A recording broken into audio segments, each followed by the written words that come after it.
Hi, I'm Jolene Risch with Risch Results. Risch Results is a recruiting firm that helps leaders find the best talent for their teams. Our mission is to partner with leaders to build dynamic and diverse teams that drive business growth.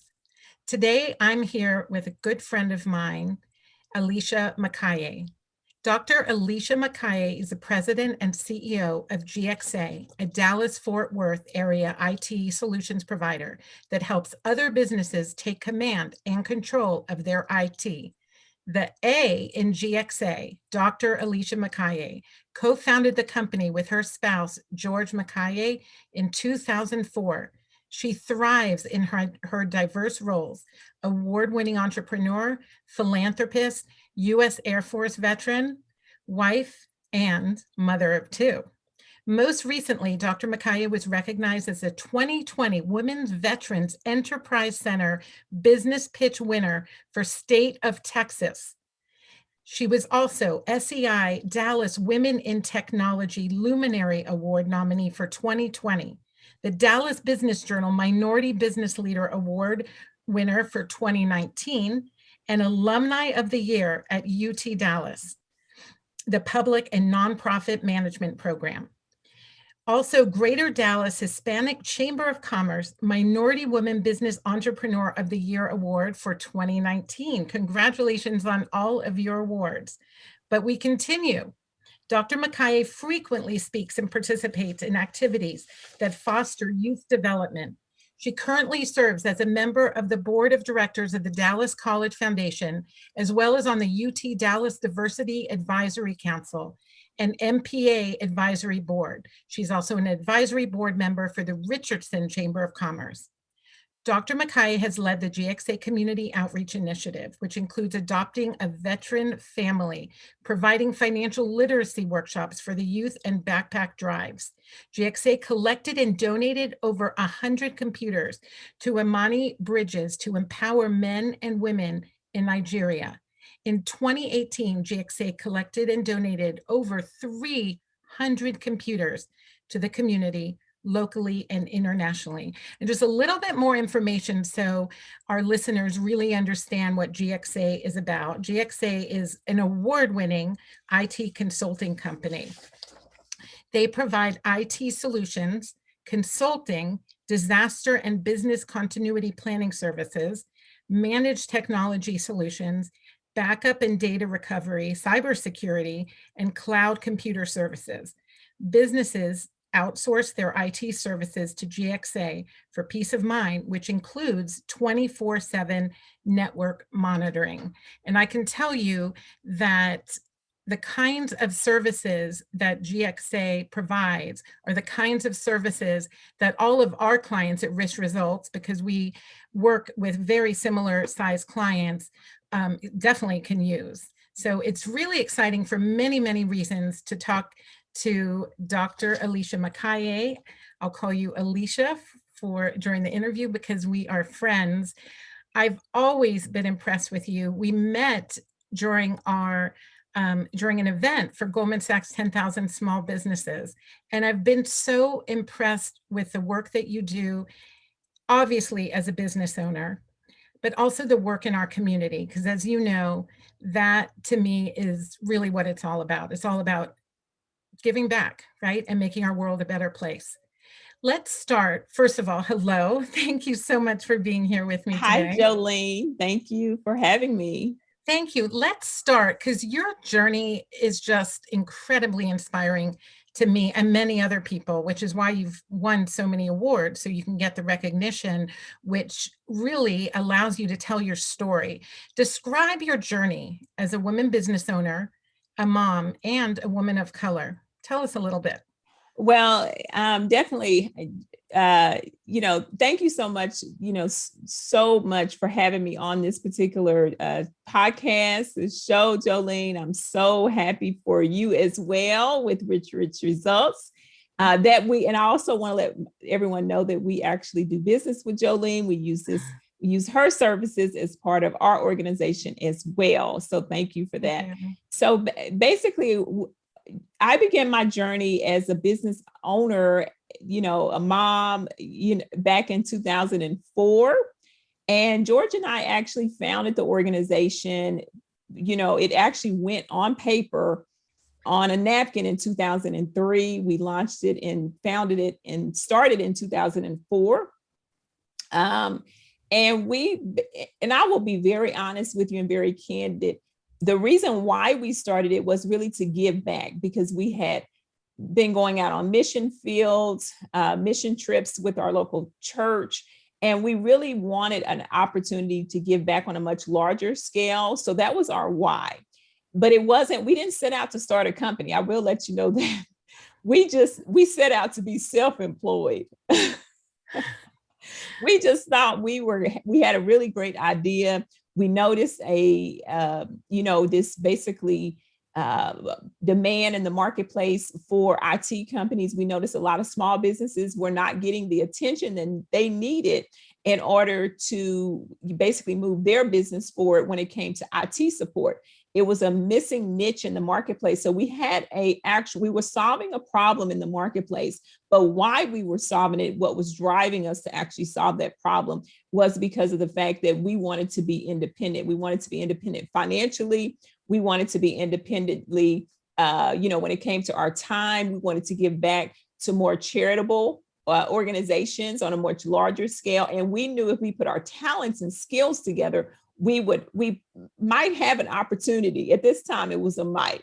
We might have an opportunity to do it. And so when we did, we actually, it took off. Like, we were surprised, like, oh, this is actually working.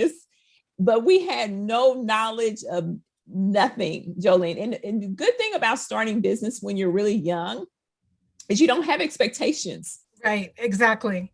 You don't have expectations of how much money you're going to earn. You don't even know what a P&L is. You have no clue how much time this is going to take. You have no idea what the sacrifices are going to be. We did not have any level of let's set out to do, like, we weren't going from point A to point B. We didn't have budgetary goals at that particular time, other than just being independent, and we wanted to give back. And we didn't even have an amount, like, what does give back look like? Is this going to be a $10,000 a year? None of that, other than where we were firm with is that we wanted to give back 10%. That was the only thing we knew from the very beginning. Is that we just made up in our minds we were going to give back 10%. So once the business began taking off, we did, we wanted children. We knew we wanted children. So in 2007, I had my first son, and that we were actually moving into our first office space at that particular time. We had our first employee in 2007. So 2007 was a big year for us. Very busy year. Yeah, it was. And so I remember we had our first employee, and I will never forget, in December, I was like, I think we should do something special for our employee. Let's take them out to eat, because that was our Christmas, AKA Christmas party. At that time, it was just 3 of us. And I was 9 months pregnant. Like, I was super uber pregnant. And so went out and definitely took them out to eat for Christmas time. But I remember shortly after that, I ended up giving birth to my son, who's now 13 years old. So fast forward that, we do have 2 children. One is 13, one is 6. And people kept calling us for IT services. And it took off. Like, the phone kept ringing, and we kept saying, okay, yes, we can support you. Yes, we can support you. And people then, it wasn't that we chose a business model. People chose the model for us, because the demand this was the request that kept coming through. Will you put someone in my space that's technical, and you hire them and you pay them?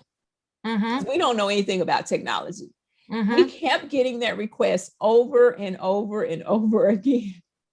So we kept saying, yes, okay, yes, we'll put somebody there. And so that's where the demand came from 2004. Then 2007, we got our first employee. And from there, we just really started building the structure of the organization. We started putting, the foundation together. which we always had the name GXA. That was our founding name. But as far as just the company structure, we needed to bring a lot more structure to it. And that's where I came into play, where I was really just building out that structure day to day. And it takes a lot of work. It's not easy, trying to, I'm with ground zero. Like I had nothing, Jolene. I didn't have a payroll company. I didn't have a bookkeeper. I didn't have an accountant. I didn't have a CPA, an attorney. So I had to go find all of these resources in order to really pull this off, but not realizing that every day, step by step, every time that we showed up, we were a little bit more formal than we were the day before, had a little bit more processes in place than we did the day before. Until, we look up now and we're like, oh, okay, we actually now have a full operating structure, engine that's going, now over 10 years in, we now have 21 employees. Wow. And we are fully operational. We're running very quickly. I am the newly appointed CEO to the organization. Didn't see that coming, Jolene. I'm so excited. Amazing. Yes. So it's been a journey. But once again, it wasn't, we walked in with no expectations, but what we had was a lot of love for community, a lot of love for giving back.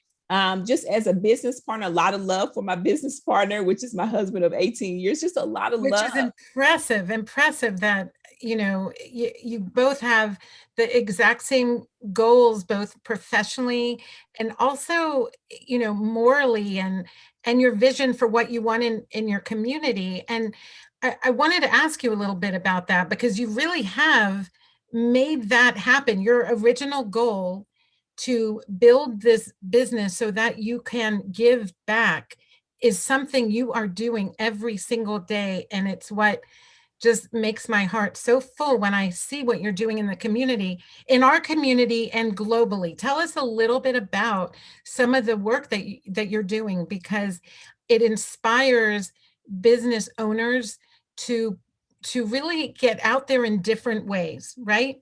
Yes, absolutely. Now, I will definitely say that the one thing about giving back, Jolene, because I have been asked, are you doing this for a marketing stunt? And I said, absolutely not. Like, this wasn't even anything first of all, giving back has to be very authentic. It has to come from the heart, because people are going to sniff you out a mile away if it's not.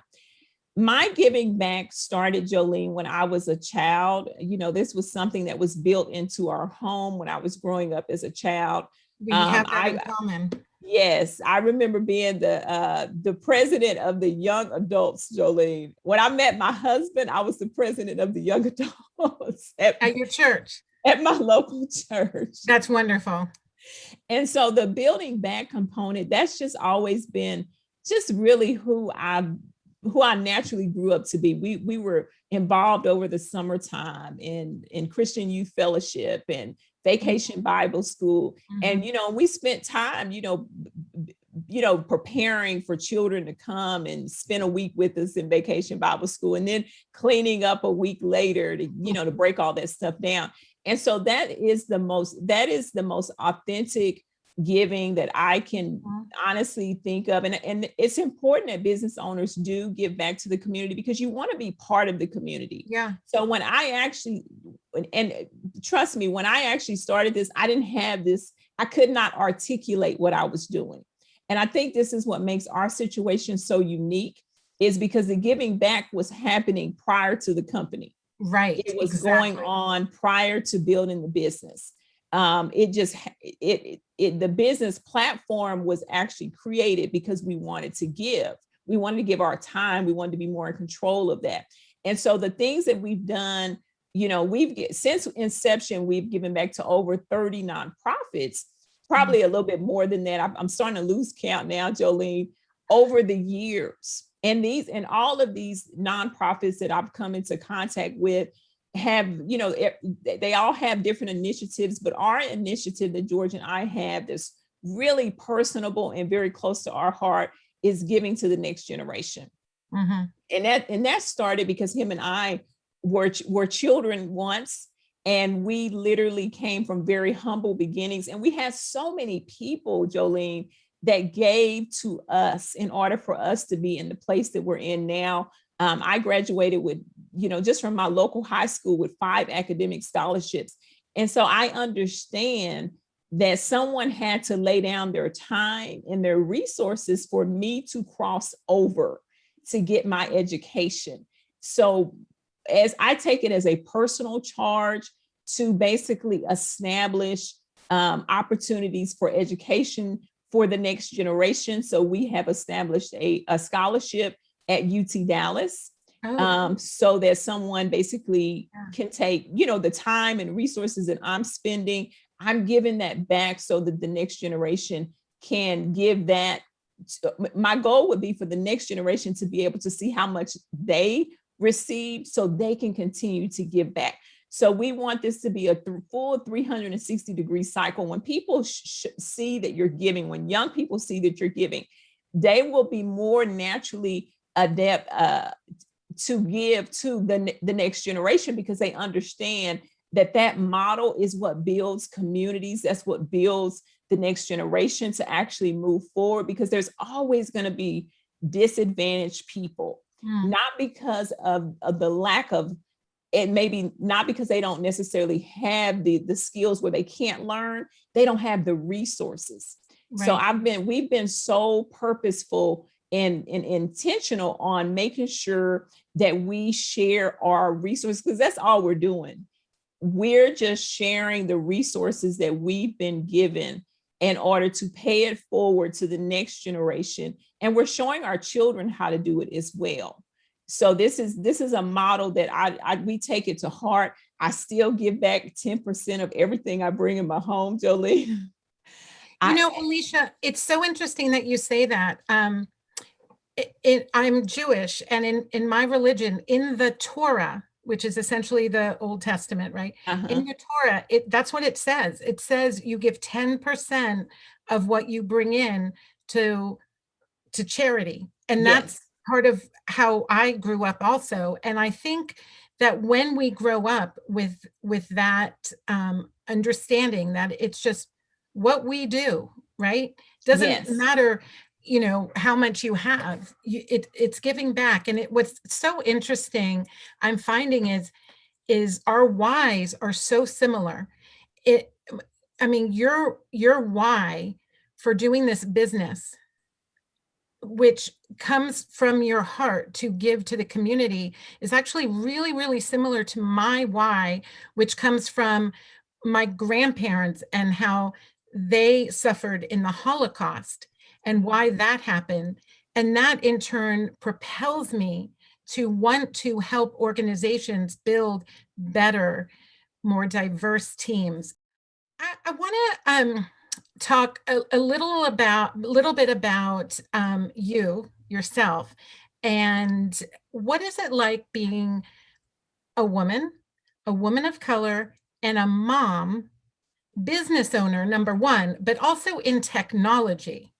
And I love that you've been recognized for your work in technology, number one, because the fact that they know that they should recognize people so that you can show people younger what you've done is so important. But what has it been like? What are some of the obstacles that you've had to overcome? What are some of the lessons that you've learned, but also lessons that you've taught others in your journey? Definitely there has been obstacles, Jolene. Anytime you are a woman in the technology industry, it comes with its own set of challenges. And I think the number one challenge, and the most obvious challenge, the biggest elephant in the room is she technical? Does she know how to solve a technical issue? And that was really, I will honestly say that that's really been probably the largest challenge that I have, because most naturally, when people in the tech industry are not able to have a technical conversation with you, it creates some level of uncomfortableness on both sides of the story. And so where I had to really begin to look hard, because for years, Jolene, I didn't tell people that I was a business owner. I wouldn't even tell people that I did not own that. I did not feel comfortable in it. Especially being a minority woman, I knew that I was different. I was like, I would safely tell people I'm in HR. I would make up titles. I'm in HR. I'm an administrator. I'm an office manager. I just would not own my place in the technology world. Rarely would I say that. It took years for me to even fess up to say, I am a business owner. Now, I do own the company, but I would never tell people. And I think What it changed? What changed? Well, Jolene, finally, I realized how much that perception of myself was actually holding myself back. And so really my biggest breakthrough was when I I enrolled in Goldman Sachs, got accepted into the 10,000 Small Business Entrepreneurship Program, because I had never seen other women business owners in over 10 years. And then once you start putting a certain dollar figure over how much you're making, I definitely didn't see anybody making what we were making. So I would definitely shy away from the more successful we were internally, the more I would just back away from it slowly. I was like, I'm not going to tell anybody nothing, because I never saw anyone who was another woman who looked like me leading a company. So even though internally inside the organization, I was in there leading and doing what I need to do, but externally, I would not say a mumbling word. And then when I finally, one of the professors or teachers or instructors in 10,000 Small Business, we went to lunch, and she finally just started digging a little bit deeper. And I told her, I said, it's not that I'm ashamed. I don't ever own it. And she said, why not? And I was like, this is my first time ever even seeing a woman own anything. And so when she then began to pour into me and really just made it real clear that, oh my gosh, you are so amazing. Why are you hiding it? Yeah. And so I was like, I don't know. And so I had to really pause and really go back and check my own confidence level in this. And I really had to have a come to Jesus moment. And really, I really did. I had to just pause and then I had to pray about it. I was like, what is it that is causing me to disarm or disown my position? And I really learned through just silence and quiet time and meditation that it was me. It was my own confidence factor that was not allowing me to embrace where I was, how much I had accomplished. I wouldn't tell anybody anything about me.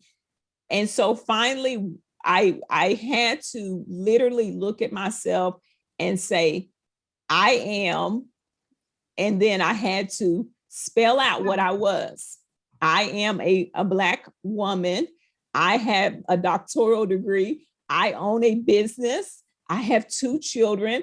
I've given back a lot of money and time. I had to own that because I never would own it.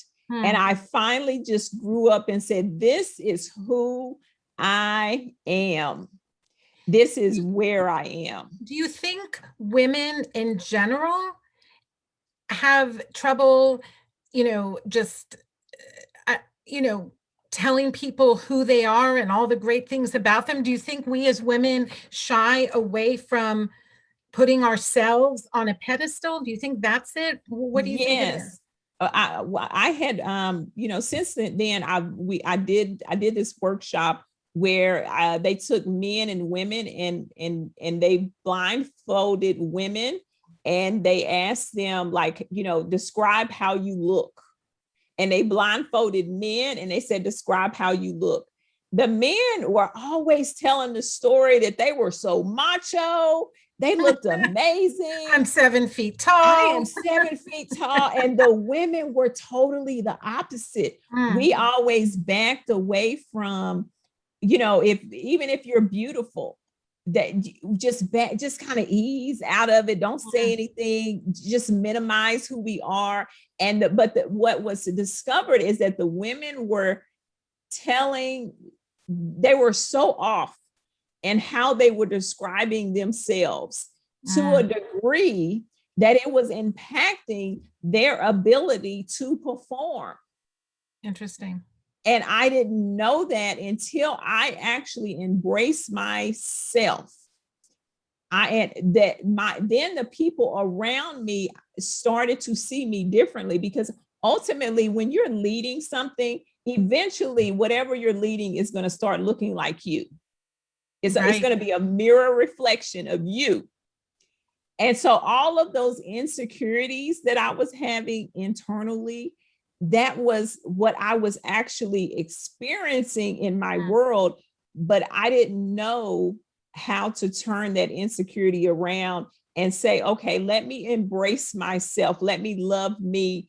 And then all of a sudden my world, Jolene, started to embrace me. So that's then when you see all the awards coming. I noticed many of them only start a few years ago.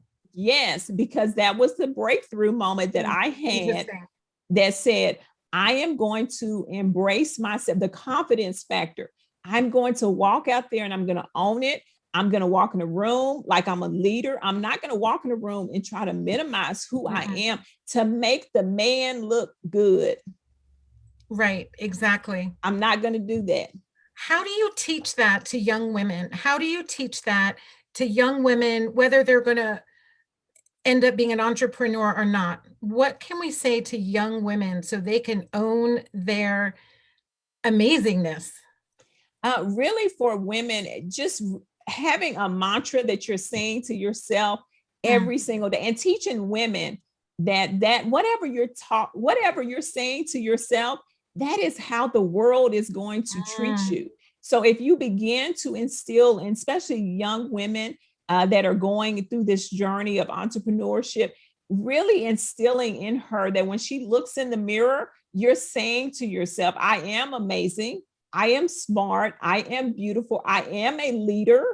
Because if you don't see yourself as a leader, no one else is going to see you as a leader either. So really starting to have those daily incantations that you say, I am more than enough.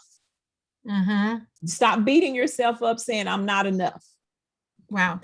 Yeah, that is brilliant. I don't know if I'm sure you're familiar with the organization Wings. They are an organization that basically helps women get to the next level in different ways. The website is wingsdallas.org. And one of the ways is an entrepreneurship program that they have. And I think about what you're saying, and often that's what it is. It's just having the confidence to say, I can do this. I can start a business. I can own a business. Just having that confidence.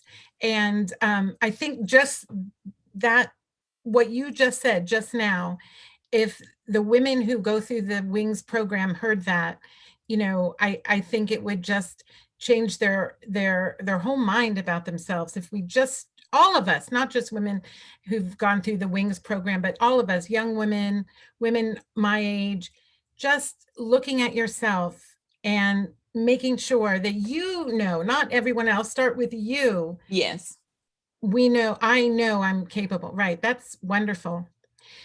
Tell me a little bit about how your company has managed this past year, not just in terms of business, but some of the challenges that people personally have gone through on your team, and how you've dealt with some of the challenges over the past year, and how in general, how do you get through some of these challenging moments in general?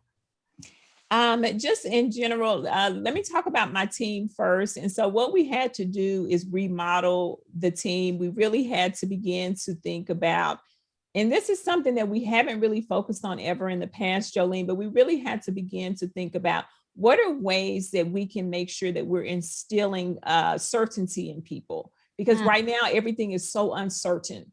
And so really making sure that internally inside of the organization, and what I tell all of our leaders as well as our department leads, make sure that you're keeping consistency with the meetings. Because my team, these are a lot of technical people. They're introverted naturally. And how we bring certainty to them is through consistent meetings. Having that meeting every Tuesday at 10 o'clock is so important. Don't cancel it because something just came up. Yeah. Just making sure that you keep consistency. Also putting mental health out front and starting, and we have to look at our benefits. And now anybody can call a therapist 24 hours a day, 7 days a week. That particular is built inside of our model. Then we started looking at ways that we can communicate with the team. Every single Friday at 9 a.m., we send out internal newsletters. And those internal newsletters are, all the stuff that's going on with the different departments. It also has a personable piece to it. So if you want to basically highlight maybe your travels around the world, you can highlight that in the newsletter. If you want to share more about your family and who you are, that can be put inside of the newsletter. So bringing more of that personal piece to the actual team. And now we're also sending out quarterly surveys to see where everybody's at. Great. What are you not having? What are we doing right? We always ask, what are we doing right? And what can we improve in? We do that every single quarter. So they've been giving us some feedback. They wanted happy hours. So we started doing happy hours. We're having our first social at the Holocaust Center, at the Holocaust Museum in April. So we'll be getting back together the first time socially. I'll be joining you for that. So excited about that. So those are the little things that we're doing to address just the team spirit. One of the things that I've done since I've taken over the leadership is I've had to address the relationships in the team, saying, okay, making sure that as we are connecting to each other, your energy is so important, your emotions is so important, and your state of mind is so important to us. So how are we going to support those things? So we're still looking for ways to support people, making sure that when we start a meeting, we are high energetic, we have music on, we're changing that state, get them out of that, woe is me state. Yeah. Exactly. No, I think that's great. So interesting that you used what you learned in this past year to focus on what we all should be focusing on all the time, mental health being an issue. We, are constantly seeing articles written on it and issues in the media. And as a leader, to make sure that your employees know that you care about their physical health and also their mental health, that is true leadership. Well, thank you, Jolene. Absolutely. So sometimes companies come to me, and I've probably seen it more since the killing of George Floyd in July than ever in my years in recruiting. A company leader will come to me and say, I need to hire XYZ position, but I want to make sure that we have some more diversity on our team. And what we explain to our clients is, in our approach to finding people, we have a research-based process for finding talent, which allows us to cast a wide net. And once you start looking beyond your network, and once you start looking beyond the community which you see every single day, all of a sudden you realize how much diversity there is outside that you can potentially bring onto your team. So I want to ask you, when you're recruiting for your organization, which I know is very challenging in the technology industry, how are you focused on diversity? And so I would say, Jolene, one of I would say this has been a blessing for us. I am a minority woman. I'm an African-American woman. And so I will let you know, people will seek me out. Like employees That is will interesting. seek me Yes. out Yes. to come looking for a job that are typically minorities. I tend to attract a certain segment of the marketplace that most naturally maybe someone who wasn't African American descent would, people wouldn't feel most naturally attracted to, or maybe looking and seeking for that. Yes, or as comfortable. Yeah. And so, as well as my business partner is from another country. So we also have a high level of people who are not from America that works from us, because both owners, we have a very unique set of characteristics. And so therefore we're able to attract not only the international pool very, very easily, as well as the minority pool. So that's something that we've always not really taken it for granted to really focus on diversity, because it kind of just falls in our plate. So, but that is not normal. I will let you know that is not, I don't want entrepreneurs to think that minority people are going to be looking to come work for you. No, that is definitely not normal. Because I sit as a woman, because I have a if you Google me, I have a very solid reputation. You can see who I am, online very easily. So that tends to basically allow for people to feel comfortable. And what I would say to other business owners that want to attract diversity is that you have to show that you have some level of diversity in your organization. That just has to, it has to be put out on the front end, because ultimately people who are diverse, such as minorities, such as myself, when we go to your website, the first thing we're looking for is, oh, do we see anybody that looks like us? And when we don't see that, it just kind of is like, I'm not sure. And will I feel comfortable being myself? Yes, right? Absolutely. And that's one of the best things that we did, Jolene, and we didn't intend to do it, but I will tell you, we've gotten some very good results from it. I put out a YouTube video with George and I, where it tells our story. It sits out there on our YouTube channel. One of our old employees, with those ex-employees that become your Raven fans, approached me about capturing my story, but doing it in a video fashion. So we allowed him to bring his camera to our office, and he captured our story.